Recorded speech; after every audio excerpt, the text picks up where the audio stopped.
All right, here we go. We're going to go live on the Facebook. The Facebook. Yeah, that's what all the kids call it.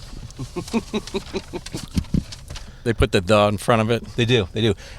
In summary, holy shit, Dan Vapid and the Cheats are in my car. Yay. Here before T1 Fest, we're in Joliet. We're on Cass Road, recording outside. These guys are going on a little bit later. Before we talk Dan Vapid and the Cheats, I should mention this episode sponsored by C&H Financial Services. Business owners, are you tired of your hard-earned profits going toward paying expensive fees every time your customer pays with a credit or debit card?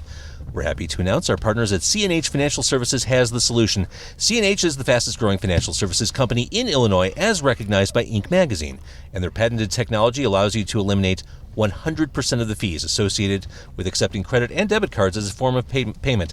That's right, Dan Vapid and the Cheats, 100% of the fees. C&H will also upgrade your business to the industry's leading point-of-sale system to streamline every aspect of your business for no cost. No cost. Visit easy for me to say, freeprocessingnow.com or call 855-600-2437, extension 999, and start saving money today. Are you feeling this? You ready to go? Yeah, I'm ready. All right. It's car con carne. Let's eat in the car. It's car con carne. And now here's the star of our show, James Van Alstyne.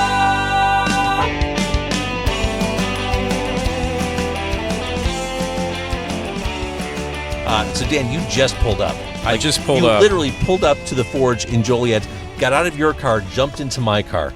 It's going to be a great night if that's how your night's starting. Oh, well, yeah. Today has just been I don't know what I can say on this show, if I can swear or not. Podcast. It's a podcast, and you're a punk rock band. I mean, okay. Honest to God, all bets are off. Okay. It's been a little bit of a clusterfuck all day, but I'm here.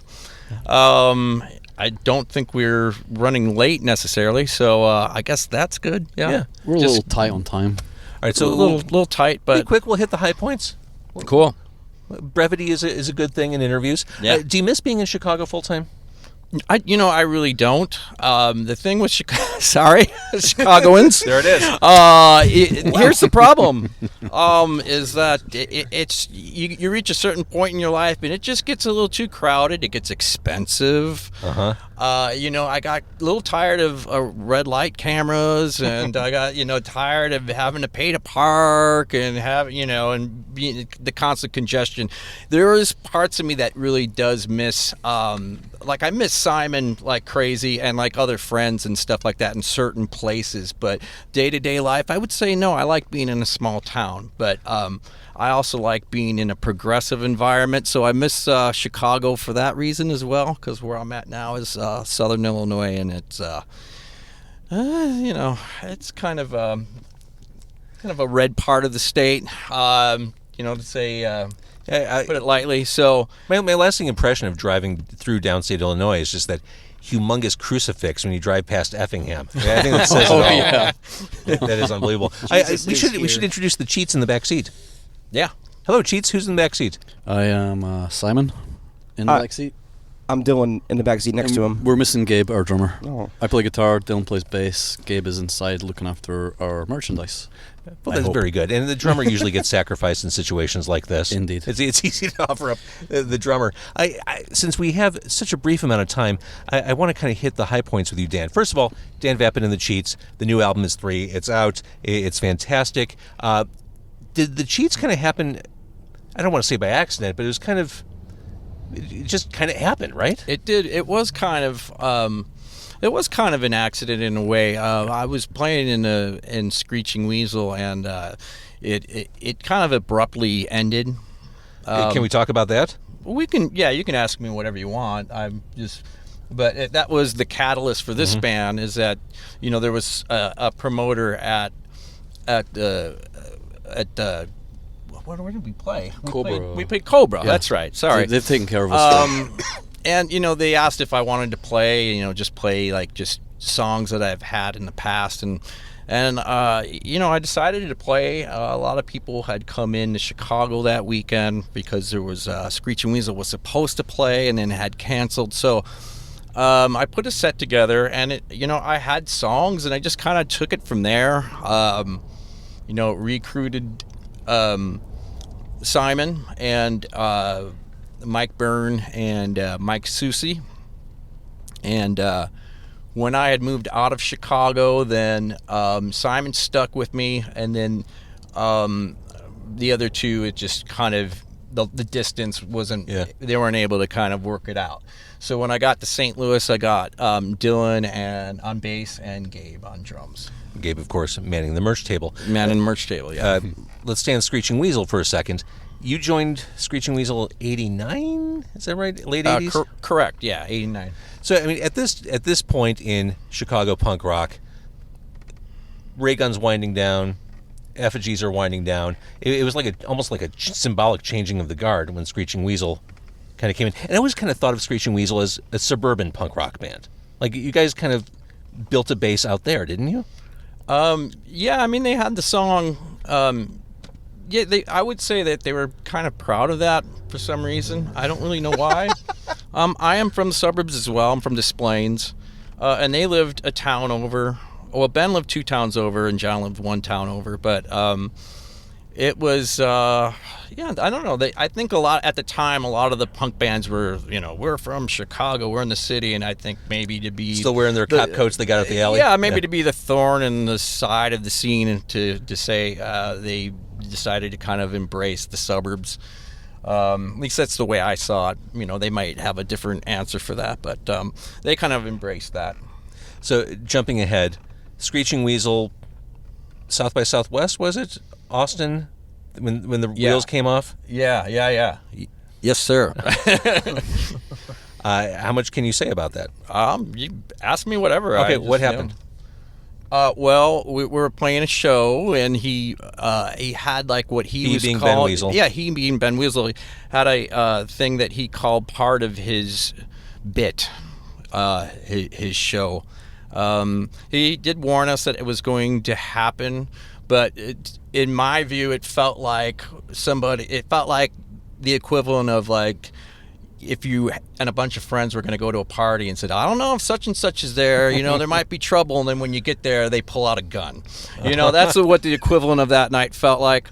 Anyway, so he goes off on the crowd. I wasn't too pleased about it, but he was doing his quote unquote bit.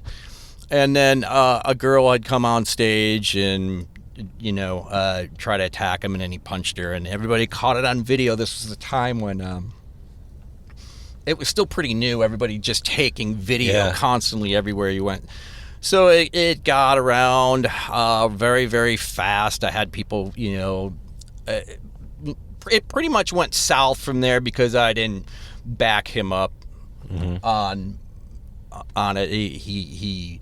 His stance on it was that it was her fault. 80% her fault, 20% his fault is the way I remember it. So there was just kind of a lot going up to that point as well, to where for me it felt like the last straw. I was kind of keeping a lot to myself, and maybe I should have said more to him, but I didn't, for the sake of trying to avoid an argument with him, because he's kind of hard to argue with. So I think after the punch of the woman, I had had it. I didn't technically quit, but we had a letter that we put out, and when he saw it, he asked me about it, and if I had written it and signed off on it, and I said yes, and then he said, okay, you're fired.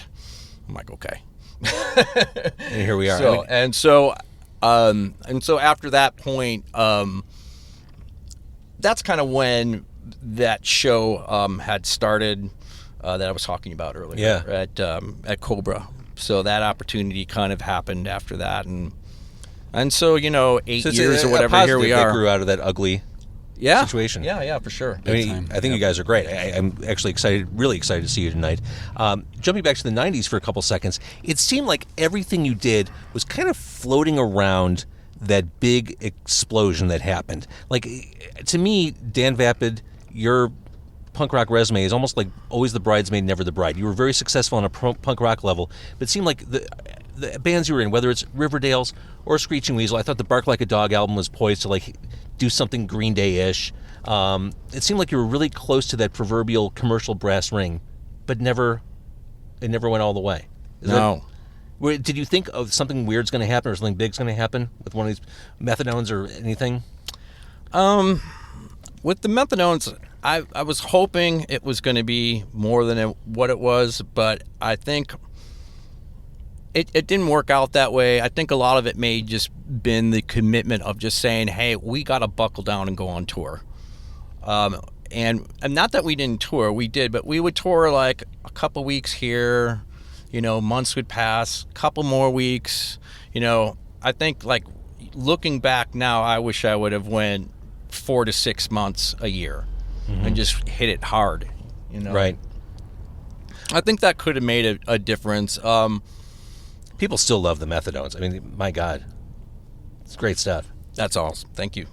Absolutely. So looking ahead, again, I want to be respectful of your time. You're playing tonight. It's T1 Fest. We're in Joliet. What does the new year look like for you? The new year. Well, you've got the album out this year. You've got the album. You've got the show tonight. I guess what I'm saying, what's next for Dan Vapid and the Cheats? Well, we're going to be we're working on an album starting next week. We'll be doing drum tracks. Been writing it pretty much since about January or February of earlier this year, and just really, really excited about it. So that will be called The Process of Letting Go. It will be our 4th record, and I can't wait for people to hear it. I think it's going to be a really good record. So there's so much I could get into now, but you are playing, I think, within the next hour or so. So I'm going to let you go. And you did just pull up. The new album is 3. It's fantastic. Your everything you've done. Love you and your music, your body of work. It's a real thrill to have you talking. And I don't want to be dismissive of you guys. The new album's fantastic. Nice job. Thank you. A lot of fun to play with Dan, and it just feels good. Everything feels good right now. Awesome. So if you're anywhere near Joliet right now, this band is on stage. Later on, we've got 88 Fingers Louie. We've got the Smoking Popes. It's just top to bottom. What a killer lineup. Lillington's too. Lillington. Oh my God. Yeah, you need to be here. Get here. It's pretty ridiculous, the talent that's on stage tonight. Dan Vapid and the Cheats, thank you so much for doing this. Thank you James. for having us. Thank you. And Carson Carney is sponsored tonight by C&H Financial Services. Thank you for watching. If you do enjoy what you saw or hear, please tell a friend.